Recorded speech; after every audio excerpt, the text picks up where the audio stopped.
This is Michael Hexter. Welcome to Politics 2100 here on YouTube.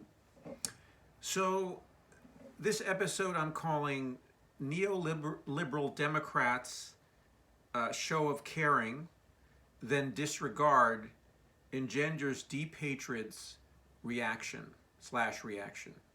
So, again, I'm trying in 100 characters to express something that's maybe a little more complicated than what I can put in that title. But anyway, so this is a response to or the contemporary or current events that I'm reacting to are, among other things, the Biden administration is trying to overturn or trying to a ruling of a judge in Delaware that erased the student loans of a man who has epilepsy and can't work. And so this is and it's that, among other events, are part of a pattern of, I would say, cruel indifference to largely to students, actually, but also to other groups that the neoliberal Democrats, I'm calling them, but I mean, Joe Biden is the exemplar of that, is the leading one currently. That also extends back to the Clintons, to Obama. That those are some leading neoliberal Democrats. There are others as well. Many of the Democratic leadership and the DNC are run by neoliberals, and now neoliberalism is a philosophy that is both. It's not liberal in the sense of American liberalism as a center-left concern. Neoliberalism is an idea about government and the economy, and about the predominance of or market mechanisms, and to try to make government emulate market so-called discipline, and to it's a form of laissez-faire economics, but it's more hands-on. But it believes in free trade.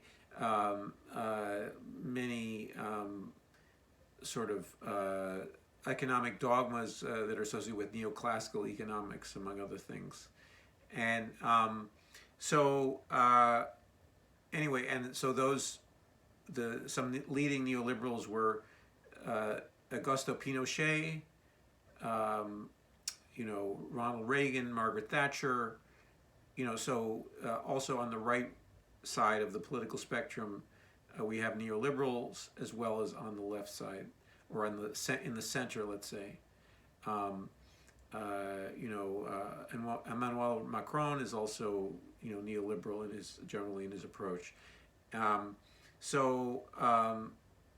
Anyway, but Biden currently is the current administration, and he, in the area, now he can make excuses that basically he's constrained by the Senate in some areas of his policy making, but in the area of student loan forgiveness, and also the use of the Justice Department in general, not just for student loans issues, he has, as well as in military matters, there are areas where he has some free reign relative to Congress, the power of Congress, in terms of him being the chief executive of the executive branch. So anyway, so we can see in detail the workings of his philosophy and his attitude toward suffering and ordinary people, and the use of government to help people who are suffering, and to help people who are less fortunate. And anyway, so this is also related to the moral narcissism comment or episodes that I've recorded recently. Um, so, and this is kind of an exploration of what democratic moral narcissism looks like, or large D democratic, not small d democratic. So, Democratic Party leadership moral narcissism, as well as some of its base, and it's their most fervent supporters. So anyway, basically the idea is that Biden campaigned, among other things, upon forgiveness of at least $10,000 worth of student loans, and he has not delivered on that. He is basically reneged on that, and now he may, in desperation, eventually reach back to that if he sees that his political legacy and the fortunes of the Democratic Party, which he's supposed to be looking after, are tanked even further. He might reach for that and reverse and make this, some of my observations here seem unfair to him. But as of this date, he has not utilized the powers of his office to help people and help people in the way he said he would, or in ways similar to the way he said he would, to the maximum extent, or even to the bare minimum extent in some cases. Now, it's not been universally terrible. They passed the COVID Relief Act. He did withdraw from Afghanistan, showing some rare spine in that, and rare independence of thought, though.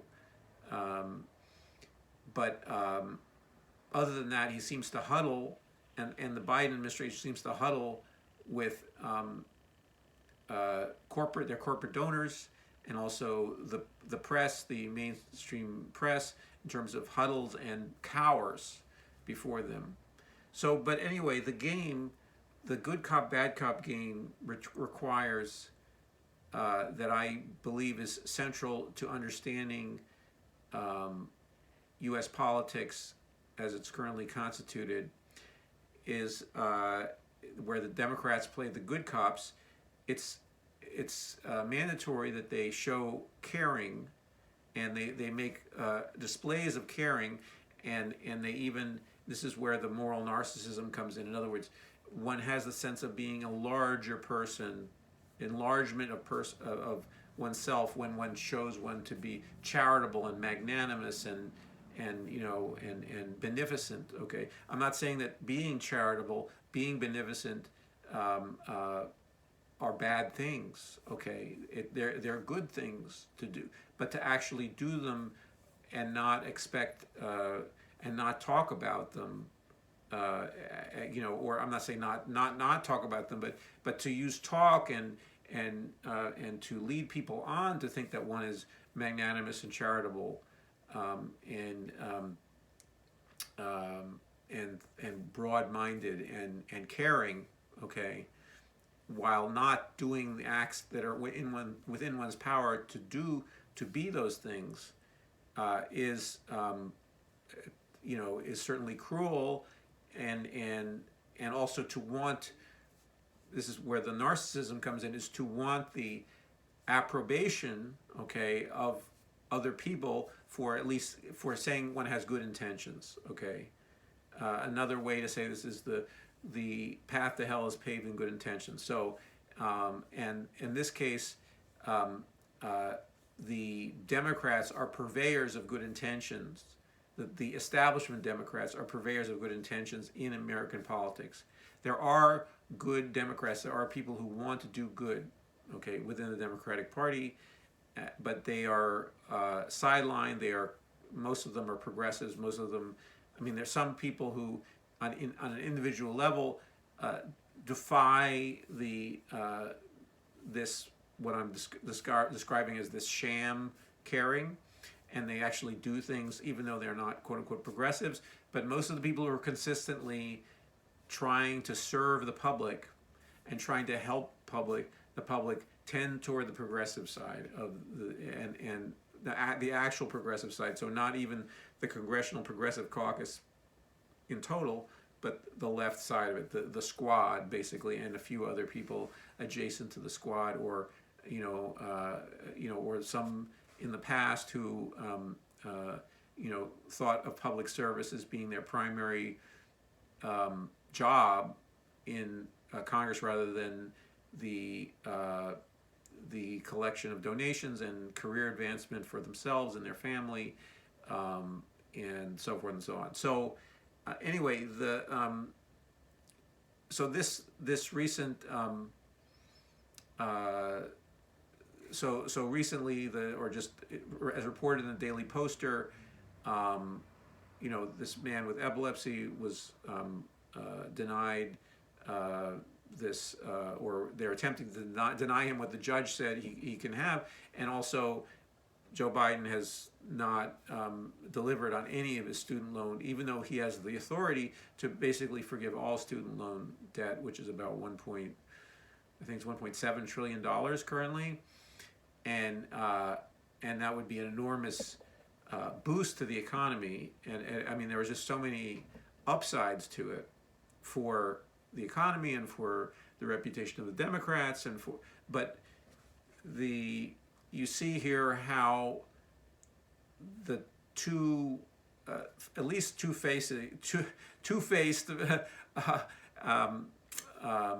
nature of both Democrat and Republican Party, the same thing. In other words, there's the outward facing, and then there's the donor facing faces of those parties, and that how the interface with the donors is really controlling what actually gets done.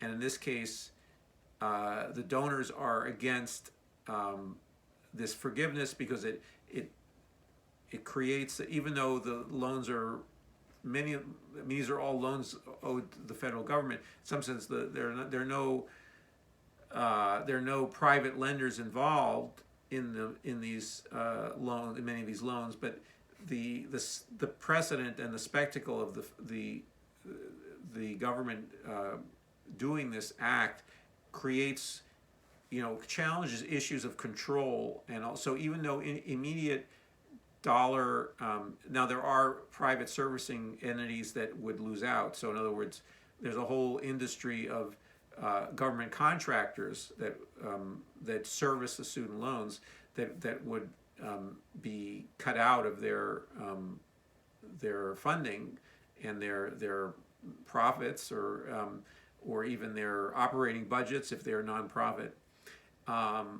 and so they would be opposed to this. And then there's a general philosophical, I believe it's not only corruption, in the sense that I think that there's a belief that goes way back for Joe Biden, is that he is one of the people who emerged from the 1960s on the reactionary side of the student rebellion. In other words, so he had, he was never part of the protest movements.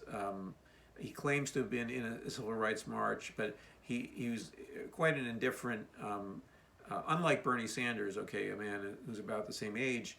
He wasn't enthusiastic or passionate participant in protests in the 1960s.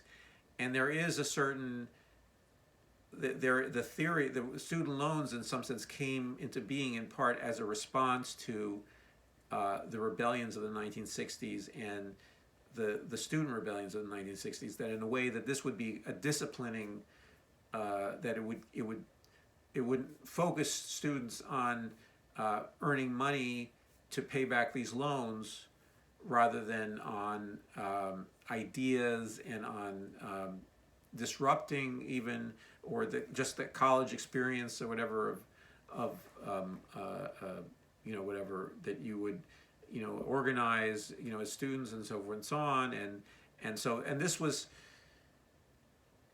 so there's a credulous belief in so this gets into really, really big topics about work, the value of work, the value of money, the value of human life, the value of our rational abilities to imagine a different world, to have a social imagination, to think of things as changing and where we have a role in helping change them, often through public, through political action, either electoral or extra parliamentary action, as much of which in the 1960s was outside of the electoral system. There was a lot of pressure, and there's also unrest and rioting too, and which were not necessarily political. I mean, they were political acts. They had political message in a way, but they were not organized by any group. And so I'm talking about the riots in black neighborhoods in many cities and in various times throughout the 1960s, and so as well as the protest movements, the anti-war movement, and unfortunately the leadership of these movements being assassinated was tragic and has been a great blow to the development and the maturing of those movements into political forces in the United States. But anyway, Biden was clearly always not in those movements, or not a enthusiastic part, and also became an enthusiastic supporter of draconian measures to make sure that student loans were repaid, including they can't be discharged in bankruptcy. So these are super debts that you're incurring when you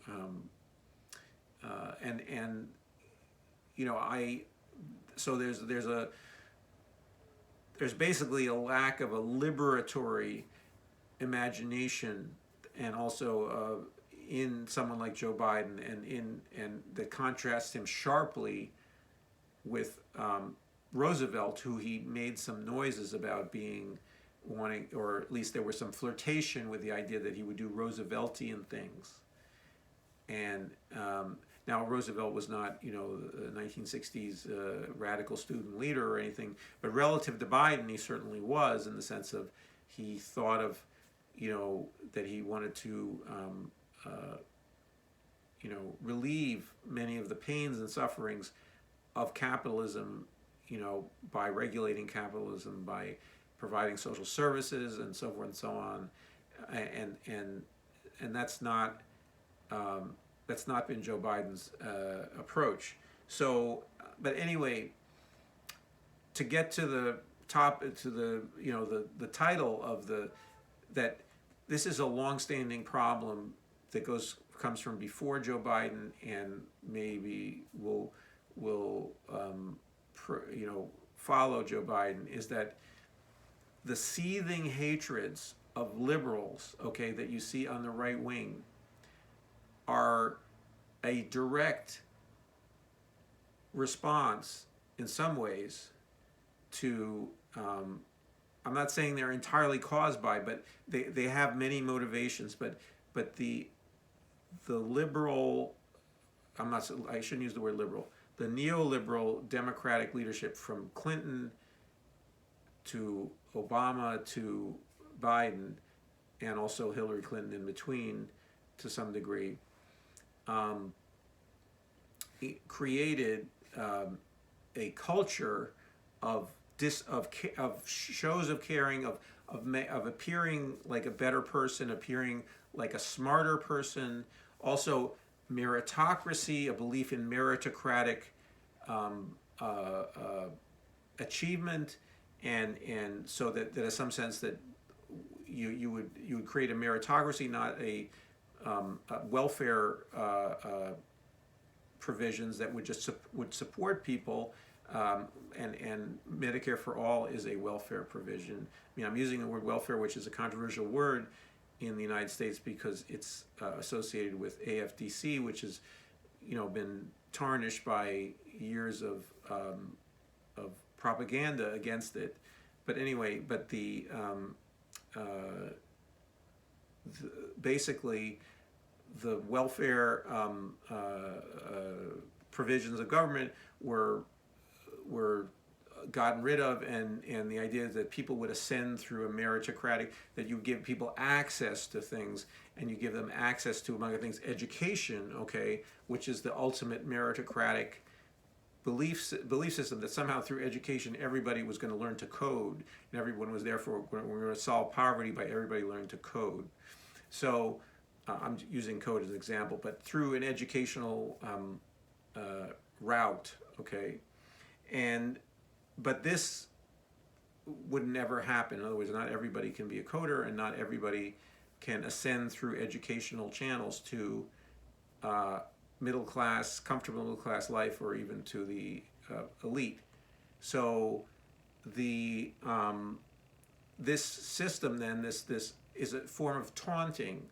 So there's literally a form of taunting of people who are working class people, or people who are just not academically inclined, or people who have disadvantages. Now this is people who are of all races, of all ethnic groups, but felt most acutely by those people who are already privileged by being white, and already, who then felt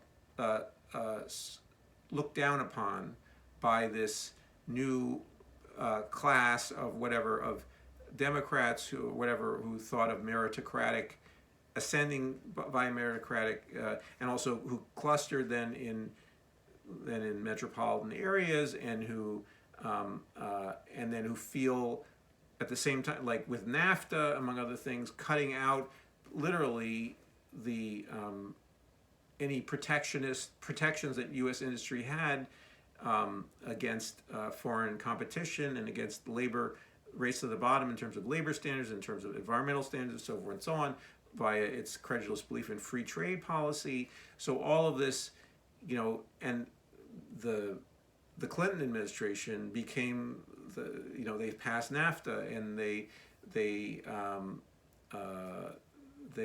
got rid of Glass-Steagall, so they let loose the financial industry, and so in some sense they were more consequential in creating our current unequal society than even Reagan was, or Clinton in particular. So even though they literally, Bill Clinton says, "I feel your pain." So he had he was a person who oozed caring without actually doing anything to care for people. So it was a if this were dreamed up in a lab, this is a dynamite combination. Of two different characteristics of appearing empathic without actually creating empathic policies, with policies that, and empathic means in some sense not just sort of a superficial feeling, but actually just recognizing that people have needs that are material, and that society is the economy doesn't supply all those needs, and that's what makes it so politically.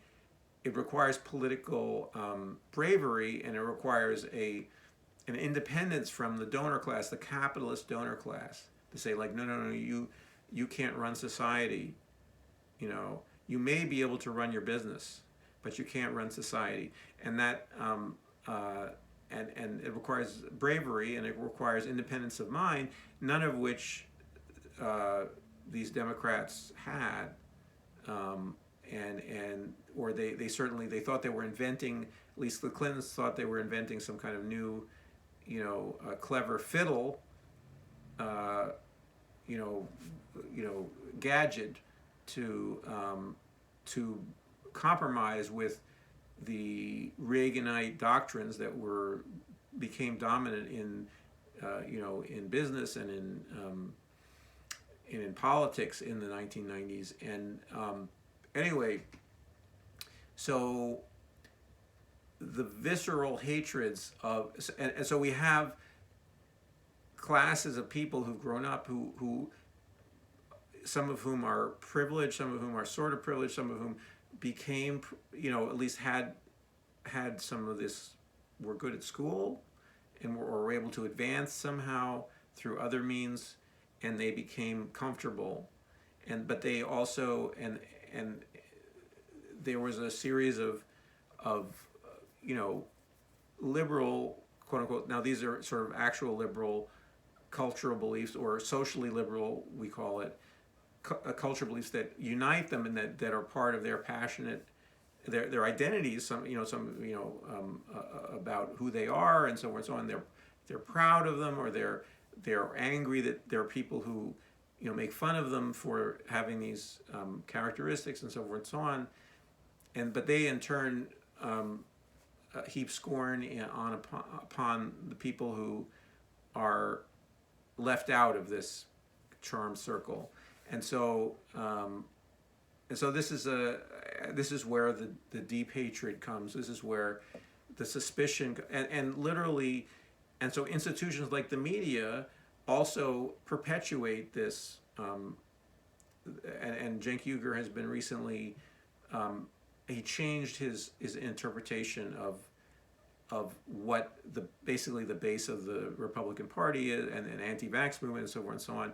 He used to call them just outright stupid, and he has changed to understand that they have been. It's an interesting take. I think there's a little more nuance than what he offers, but it's a basically good take. In other words, he thinks that basically the media, has been essentially been telling people, the mainstream media, not the Fox, not the right-wing propaganda media, has been telling lies about politicians and about politics in terms of people's fundamental sincerity, and that they have been covering the corruption, the money, and the donor, the relationship of the donor, the role of the donor class, and the role of politicians in serving the donor class. So, which is true, and he thinks that they feel this, but they then go off to the right-wing paranoid story, and he says, so they're right about recognizing that they've been fooled by, and that they're being mocked to some degree by mainstream media, or being ignored. Okay, and I think there's some truth to that, but they're not making the right decision at all by going off into their right-wing filter bubble. But anyway, so this game, I'm making this video to, if anyone who sees it and recognizes something in it that they can run with, that it's a dangerous game, okay, of basically flirting with people or baiting people into thinking that you care when you don't, when you have the power to do things, not just to say I care or whatever, but that you have the power to actually do things and you don't do them, or you don't try to do them, and you don't show people, look, I'm trying to do this, I'm fighting hard, and I'm willing to take risks, okay? And we have politicians who are not brave enough, who are insulated enough, who are convinced enough of their own rectitude and their own moral superiority to some degree, that they both superiority both to ordinary people, and then also superiority to the Republicans, and and it's not hard to be morally superior to the Republicans, but they're a bunch of like sociopaths, many of them, and just ultimately ultra corrupt. But it's not a hard thing to be, but they're not, even that comparison is, they're not really delivering for the American people.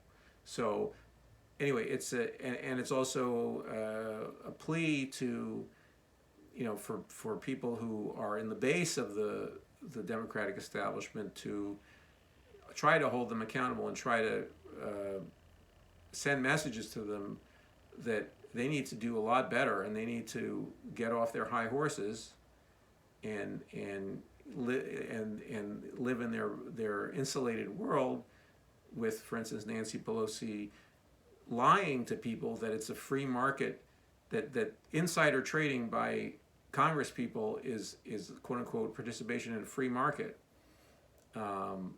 You know, and when she is one of the major offenders of that in terms of enriching herself using her offices and the information she has, and her husband. So, I mean, she wasn't poor when she entered office by any stretch of the imagination. But basically, and then playing this game of being, you know, a good shining, a good person, you know, not just a good person, but a grand person. Okay, and there are too many who think of themselves as grand people, and in some of these very insulated positions in Washington. So anyway, so I hope some of this resonates with you, and please share in the comments your thoughts related to what I've been saying. It's something that it's not only topical, it's something that's been going on for 40, 50 years in some cases, and it's a problem of moral narcissism, among other things. So anyway, and if you like this video, please like it, and if you're enjoying Politics 2100, please subscribe, and I hope to see you in the next video.